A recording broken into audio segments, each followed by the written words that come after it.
Hello and welcome back to my channel. Today we are going to be doing a Q&A, which I am so excited about. I love Q&As. They remind me so much of the OG YouTube days. Plus it's always so fun to get to know people a little bit more. And you guys have had a lot of questions since I've started vlogging, so I thought it would be fun to talk about some of those, have you guys get to know me a little bit better. It's gonna be a nice, cozy, comfy video. I even lit a candle for the vibe. That also reminds me of the OG YouTube days. If you know, you know, with the candles in the background. I compiled some questions from Instagram and also my community tab, and then I also took a few from my DMs because you guys have been asking me a ton of stuff in there as you've been getting to know me. I also wanted to say before I start this video that I'm officially a YouTube partner, which is unreal. I am so grateful. It happened within a month of me starting to vlog again, which means that I can now monetize my videos. And the way that they allow you to become a partner is having 1,000 subscribers and then 4,000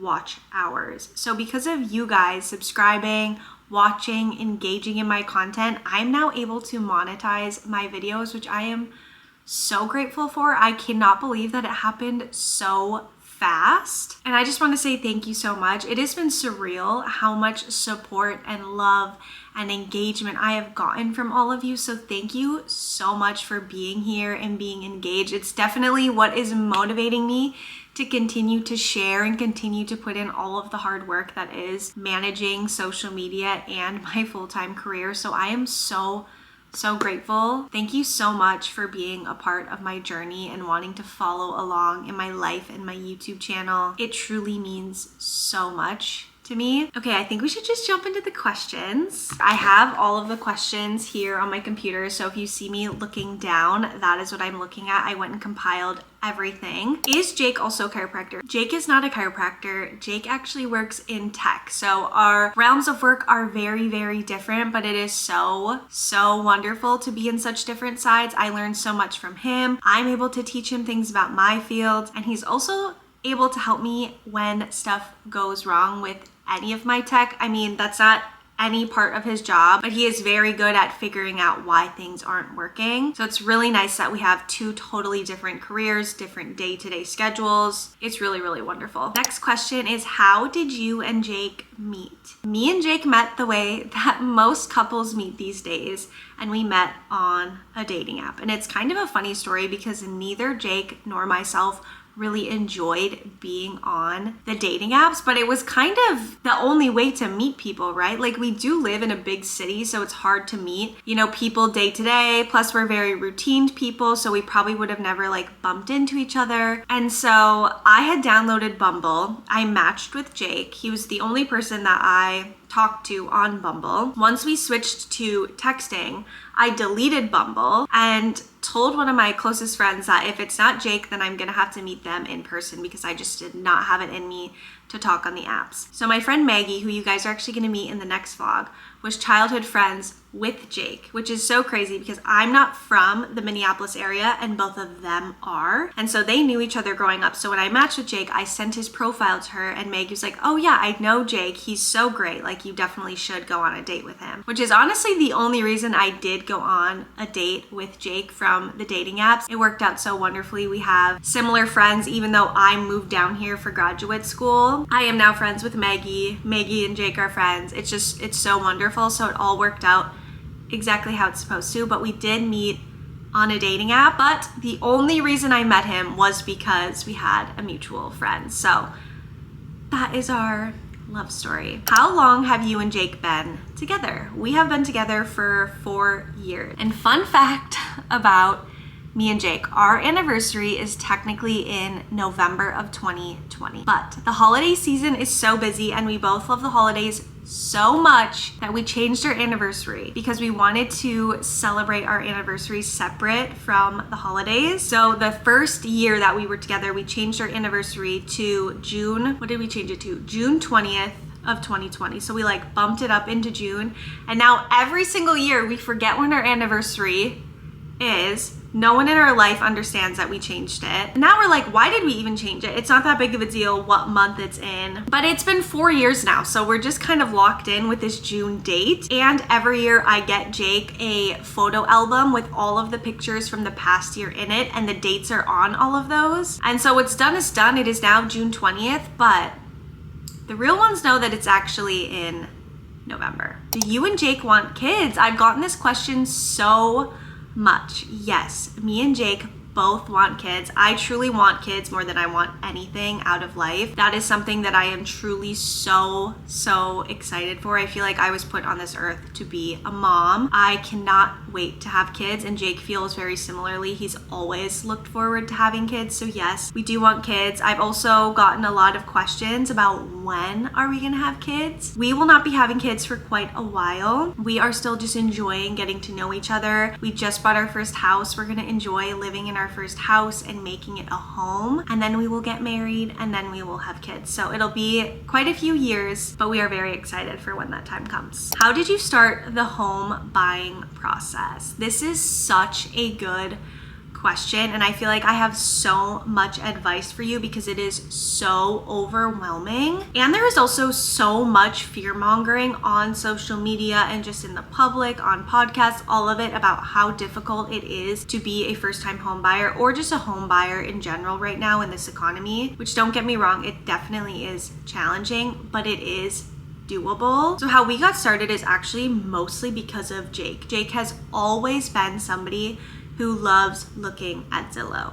And so for a long time, he was just looking at any houses, you know, really expensive homes, looking at homes in different neighborhoods. And then as we got closer to our goal of buying a house, he started looking at homes within what we thought we could afford. We didn't really know when we were looking on Zillow. We just kind of guesstimated based on online calculators, based on the rent that we're paying, how much we're willing to pay in a mortgage. And then from there, we started looking at different neighborhoods, different bedroom amounts, different bathroom amounts, square footage, 2-car garage, 1-car garage, connected garage, unconnected garage. And that opened up a lot of conversation for us about what we want and need out of a house, how far we're willing to commute, all of the things. So then when we were really ready and really started looking for a home, it made it that much easier because we had already had conversations about all of those things for actually several years before we got really serious about buying a house. And our goal was to buy a house by spring of 2025. However, it ended up happening a little bit quicker for us, which is just such a blessing. We are so grateful to be in the position to buy a house. So the way that we kind of like pivoted from the spring of 2025 goal is kind of crazy. We didn't really plan on it happening that way, but what happened was Jake was looking on Zillow at homes and he showed me a home one night. He was like, hey, this one would be awesome when we're ready. And I was like, why don't we just go tour it? I want to tour a bunch of homes before I put an offer. I want to know that it's the best possible home for our money. You're making the biggest investment of your life. And so we scheduled a tour just on Zillow, just like that. Like, we'll be there at this time, whatever. We went and toured it, and that's how we met our realtor. Then we started talking to him about what we wanted. He connected us with a lender. He recommended certain homes. We picked certain homes, and it's a lot easier than you think. It's just very intimidating and very stressful. What I would really recommend is talking to professionals. Once we talked to our realtor and our lender, we felt so much better. We felt such an immense amount of stress relief of like, oh, it's really just as simple as you get a realtor, you get a lender, you give your lender all of the information. They'll tell you exactly what forms and what information that they need from you. You give it to them. They will give you an amount that you are pre-approved for, and then you can take that and you can go look at homes in that budget. Then when you find a home that you like and that you want to buy, you put in an offer. Your realtor will help you on that. They'll tell you what you can and can't ask for, what to negotiate, how much to ask for, all of that. And then if that gets approved, you go from there. And it's really that easy, and the professionals will guide you step by step throughout the process. And so that's kind of one of my biggest takeaways, is just listen to the professionals. I think that can be good advice in a lot of different aspects of life, is talk to somebody whose job it is. A lot of people were fear-mongering us too, of telling us that our realtor was going to screw us over, our lender was going to screw us over. As long as you're a good judge of character and good at critically thinking, researching, asking good questions, you're going to be just fine. Our realtor was super great. He was just some random guy that we found on Zillow, and he was awesome. He's been super great. He's answered all of our questions. He's been with us every single step of the way, and we haven't had any issues at all. That is how we started the process, and that is how we ended up finding our house, because we ended up finding it really, really fast with our realtor, and the interest rate was one that we just simply could not turn down. And because we had been looking at homes on Zillow for years, we knew when we saw our house that we needed to make an offer on this house and that it was the best possible house we could get for our money in our area. Hopefully some of that information helps. What made you decide to become a chiropractor? This is kind of a long story, but essentially, I grew up in a household where chiropractic care was a very big part of just our traditional normal healthcare. However, I was always very nervous about it and very fearful to be adjusted, to go to the chiropractor. I didn't really ever have a reason to until I did have a reason to. I was a figure skater growing up, and so in 8th grade, I fell very hard at practice, and the first thing my mom did was take me to the chiropractor, and within just a few weeks I was back to my sport. It didn't hurt to get adjusted. It felt really great. He gave me a lot of tools, and I was back to my sport, which is all that I could ask for as a kid. So that was my first really positive experience with chiropractors, and that isn't what made me decide to go, but it did have a big influence of keeping it kind of in the back of my mind of, oh, this is something that I'm really interested in. I've always been very interested in health and wellness. I grew up in a house where movement was really important. I really enjoy science, so I knew that I wanted to do something in the healthcare field. I just didn't know what. I can't remember the exact timeline of when I initially applied to chiropractic school, but at one point I applied to chiropractic school. I then decided, never mind, I don't want to go to chiropractic school. I want to shadow other professions. So I continued with my undergraduate degree. I shadowed different people in the healthcare field, and I had decided that I was going to become a DO, which is a doctor of osteopathic medicine. That was the track that I was on. Then I went on a vacation with my mom to California, and we were in a car accident. Our Uber got hit. I was the one that got impacted the most on that car accident. And the second I got back home to Minnesota, I went to the chiropractor, and that's when I decided this is what I want to do with my life. I want to help people move better, feel better naturally without medications. I really want to help people live a healthy, happy, wellness-focused life. And then I went, and now I am a chiropractor. How long does it take to become a chiropractor? It takes about 7.5 to 8 years, depending on if you take any breaks. So after high school, I went to undergraduate school for 4 years, and I completed a degree in human biology. Then after undergraduate school, I went to graduate school, which is chiropractic school. That's 3.5 years, but it's 3.5 years straight. So it's 10 semesters, all back to back to back. So it's about 7.5 years straight. And I do have a doctorate degree in chiropractic with a sports emphasis. So what my sports emphasis is I did extra coursework throughout my graduate program to give me extra tools and skills to help athletes. And then I also have my undergraduate degree in human biology. Next question, will you be showing your career or your daily life? I will be sharing my daily life, which also includes my career. I will be talking about my career. I will be showing you days in my life where I go to work, which I've already done that a few times. I may or may not be filming patient visits. I do have some patients who are very open and love filming the visits because they also create content, or they're also a business owner, or they just like being a part of the content creation side. However, my patients' privacy and comfortability is always, always, always going to be my top priority. And so I honestly always put filming on the way, way, way back burner, which is why you haven't seen a ton of patient visits within my content, is because their care is the most important thing to me, and social media will always come second to that. But I will be talking about my career because that is part of my daily life. How did you start your journey of figuring out what routine works for you? That's a really good question, and I did have to think about, like, how do I even answer this? How did I get to this point? The first thing that I will tell you is it took me a very long time to get to this point. And so I think my biggest tip of advice, if you wanted to start a wellness journey or if you wanted to be more routine or find a routine that works best for you, is start with one thing at a time. So say for example, you want to start waking up earlier. Make that a goal for a week and only focus on that outside of what you're already doing. If you add too much on too quickly, it can just get to be very, very overwhelming. So just take it slow and do what's best for you. There's some things that I do that probably wouldn't work for you or don't make sense for your job or your current lifestyle. Everybody needs to do what's best for them. And that's kind of how I started. I've trialed and errored certain things. I've tried different waking up times, different workout times, different foods, different breakfasts, different supplements. I've tried different things, and truthfully giving myself grace to say this doesn't work for me and I am okay with that. And I'm honoring what my body needs is the most important thing. So my biggest tip of advice is one thing at a time. Take it slow, give yourself grace. Don't compare yourself to other people or other people's journeys. I'm years and years and years and years in to having the routine that I currently have, and it still changes and evolves as my career changes. As I've started adding YouTube in, my routine has had to change as I've added something new to my plate. So just take it nice and slow. I think the first thing that I started with was my sleep in grad school, because you always hear people say like, oh, I studied day in and day out. Like that's all I did. I would stay up all night long. My number one thing I did when I started grad school is I will go to bed every single night at 10 p.m. No questions asked, even if I have to study. And then very slowly throughout graduate school, I added more things into my routine that made me feel really good. And at different points of your life, you might just simply need different things in your routine.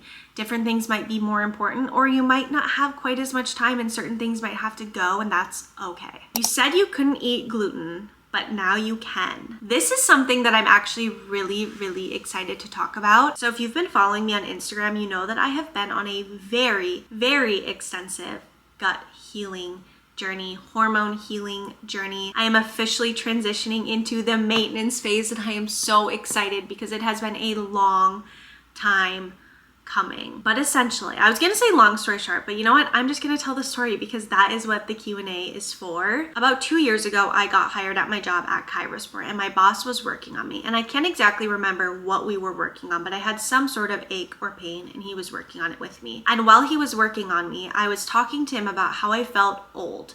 And that was the best way to describe what I had been feeling. I felt old, I felt lethargic, I didn't feel very fit, I didn't feel very healthy, and there was no reason why. I was working out multiple times a week in a way that felt good. I was going on walks, I was drinking my water, I was eating a balanced diet. It didn't really add up why I felt that way, and I had tried talking to my primary care provider, and they very much just wrote it off of, oh, you're just a woman, this is normal, whatever, who cares that you feel this way. And he said to me, that is not normal that you feel that way. You should not feel that way. For the first time, I felt like somebody finally heard me and listened to me. And that's what started my whole gut healing journey, because I had no idea that something was wrong with my gut or my hormones. I just knew that I didn't feel super great. And so I started working with a provider, and she recommended that we do a gut test just based on all of the symptoms that I had been experiencing. And so we did the gut test.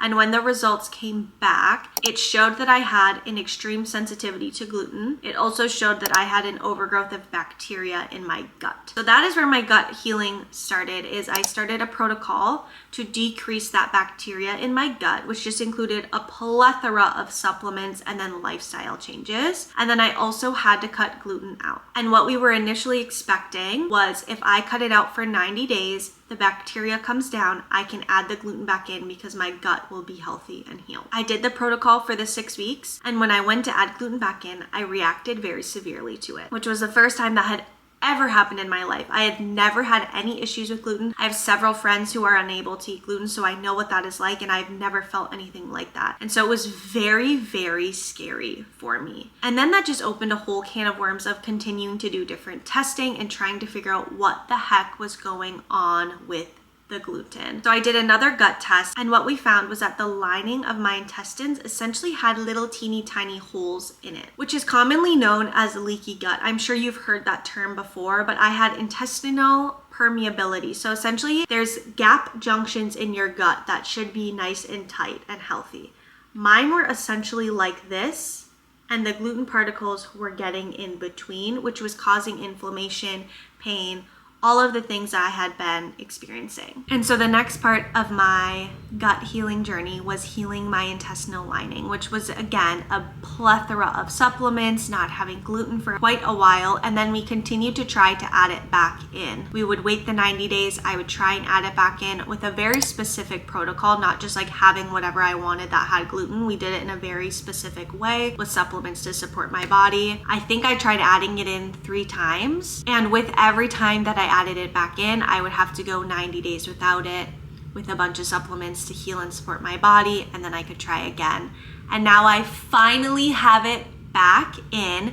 We even did do at one point a genetic test to see if I had celiac disease, because we were starting to get worried, is adding gluten in safe for your body? Because if you have celiac disease, obviously adding gluten back in is not safe. And fun fact, if you are not eating gluten, you cannot test for celiac disease. You have to be eating gluten in order to be tested for celiac disease. I was not eating gluten, and so I couldn't be tested for celiac disease.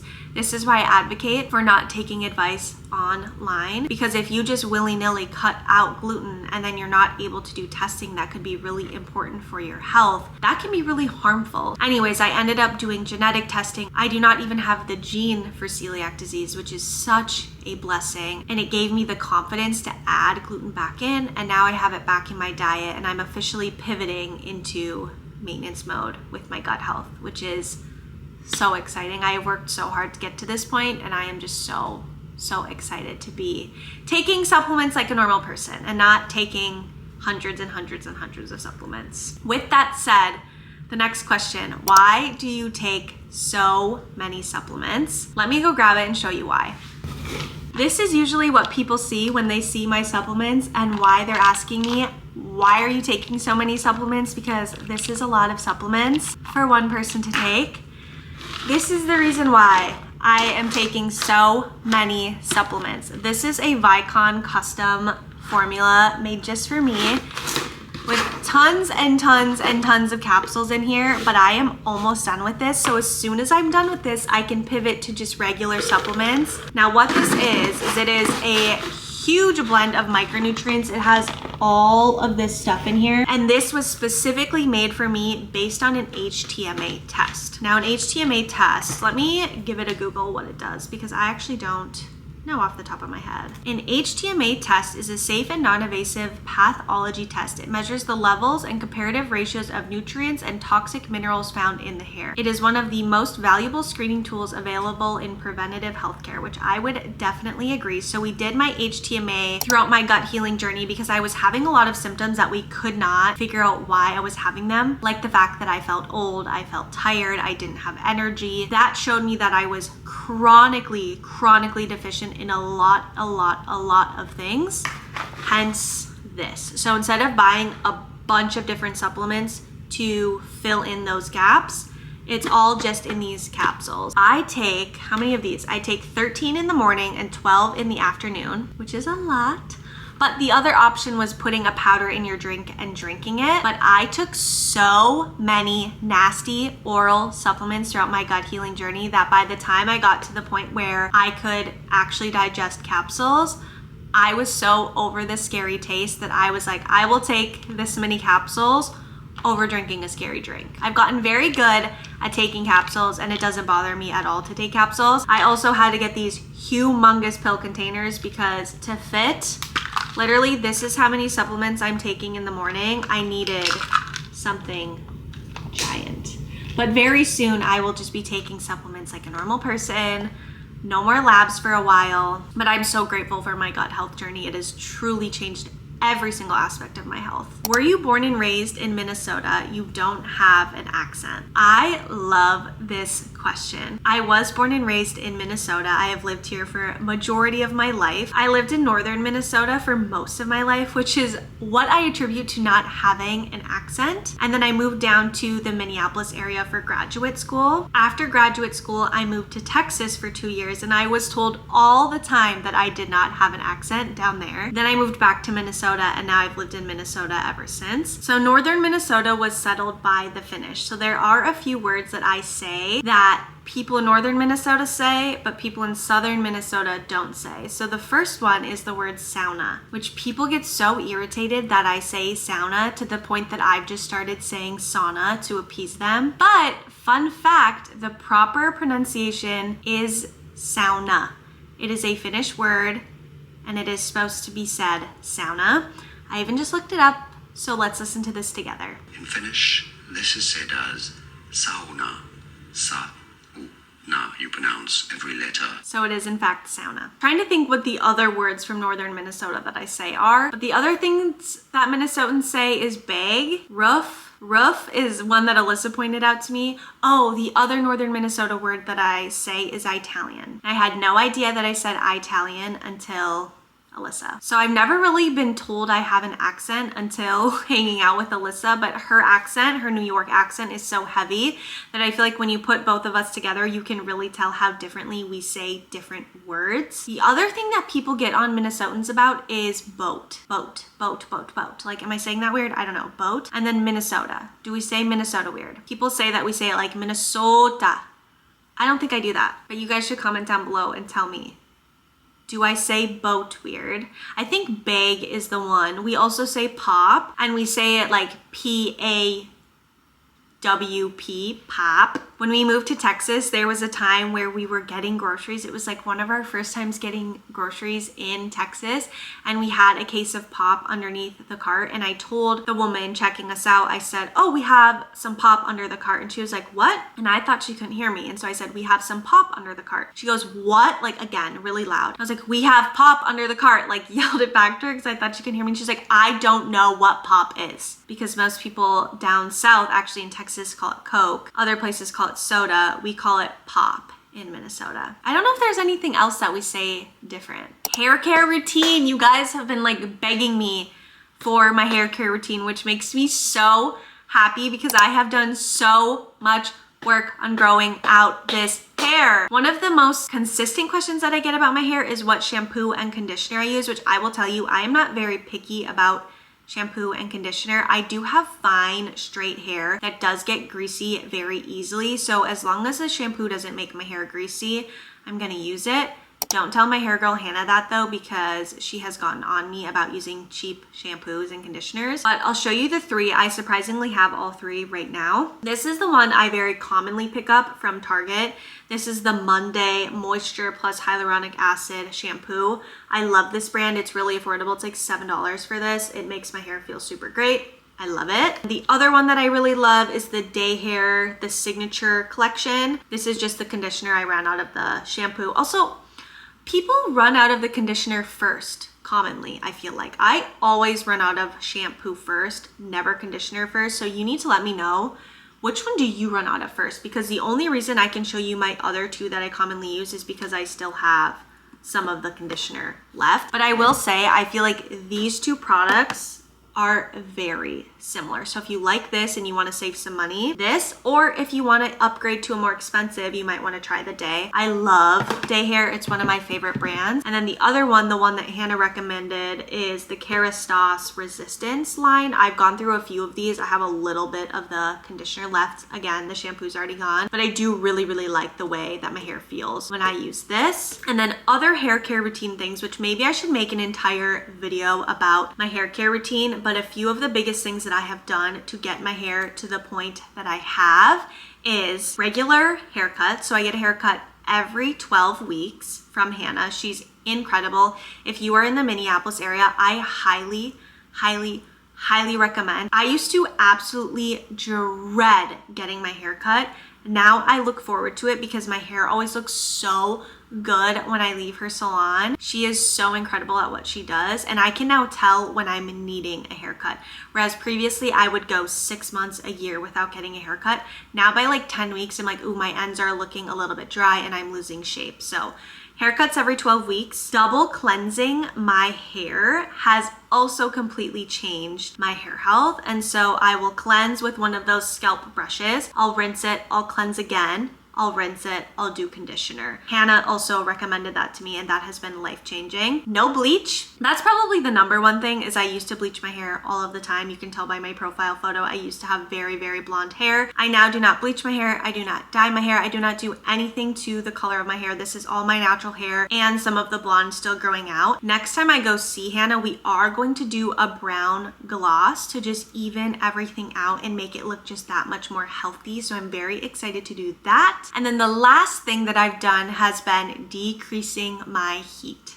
I used to do my hair every single day with heat, and now I am a huge, huge fan of heatless curls. Those have completely changed my hair. So today I curled my hair. Tonight I can put in my heatless curls, and then tomorrow my hair will look exactly like this with the heatless curls. I just use the extra large heatless curls, and that gives me like the beautiful wavy curly hair. If there's other questions you have about hair care, please let me know because I love talking about all things hair. I have put my heart and soul into growing my hair out for the past 2 years, and it is so fun that people have noticed how healthy and thick and luscious my hair is because it has come a long way and it has required a lot of patience. And maybe next time I go to my hair appointment, it's not for a while, but maybe next time I go, I can take you guys with me and we can chat with Hannah about hair health because she is amazing. Next question, what are your favorite books? This is such a good question. I actually got into reading while I lived in Texas because we were lonely while we were there and I just didn't want to scroll nonstop. And so that is when I got into it. I'm holding up my phone because I want to look at my Goodreads. If you want to follow me on Goodreads, you can follow me there and you can see my reading journey. I will say since starting YouTube, I have fallen off of my reading just a little bit because I don't have quite as much time as I used to have for reading, but I do absolutely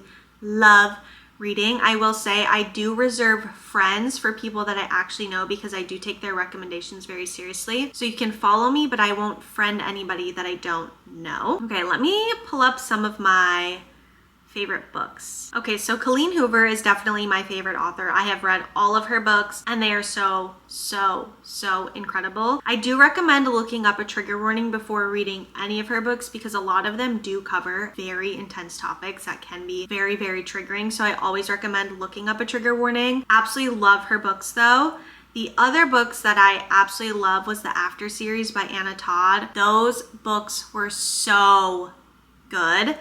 Don't get too intimidated on how long they are. They are so good and they just absolutely fly by. I also recently read The Idea of You. Absolutely loved that book. If you liked the movie, you will love the book. The book is way better than the movie. The Light We Lost. Oh my gosh. I have never ever cried like that over a book. That book is so underrated. It is so good. I absolutely loved that one. If you like thrillers, The Silent Patient, that is definitely my favorite thriller mystery. What is the genre of this book?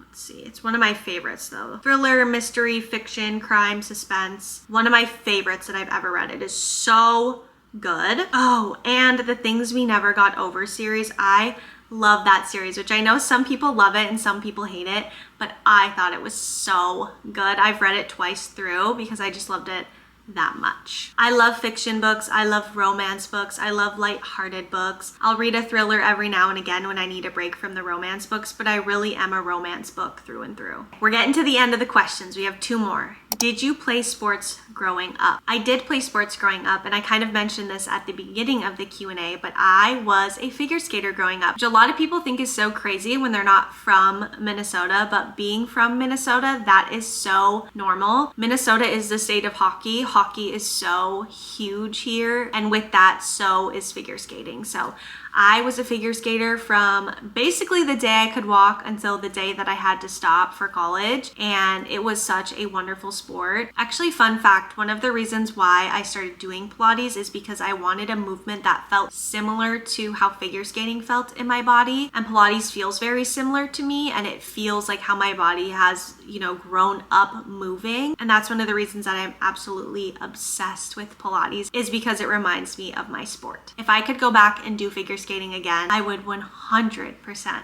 do it again. Actually, fun fact, when I moved back to Minnesota, I looked into joining adult figure skating. They actually have coaching for that here. And I honestly still might do it because I do miss it. I miss being a part of it for sure. Okay, last question. I want to end on this. Do you have an upload schedule? I do not currently have an upload schedule. I have been doing my very best to upload once a week, but I cannot commit to that because I do have my full-time job in the clinic. And as I mentioned previously, my patients are my #1 priority, but I do have such a passion and such a love for YouTube and social media as a whole that I do put as much of my free time into it as I can. I mean, I worked this entire morning. I got home, I ate lunch, and now I'm filming this, and then I'm heading off to a family member's house after this. So I am doing my absolute best to upload as often as I can and share as much as I can. But I don't want to give you like a strict upload schedule because I just know that I can't commit to that right now at this time in my career. But I have been having so much fun posting on YouTube. Actually, the next vlog is going to be the Minnesota State Fair. We are going for my friend Maggie's birthday party. We go every single year for her birthday, and I thought that would be so fun to take you to. The Minnesota State Fair is the biggest state fair in the country. They go all out. It is a huge event. It is so much fun.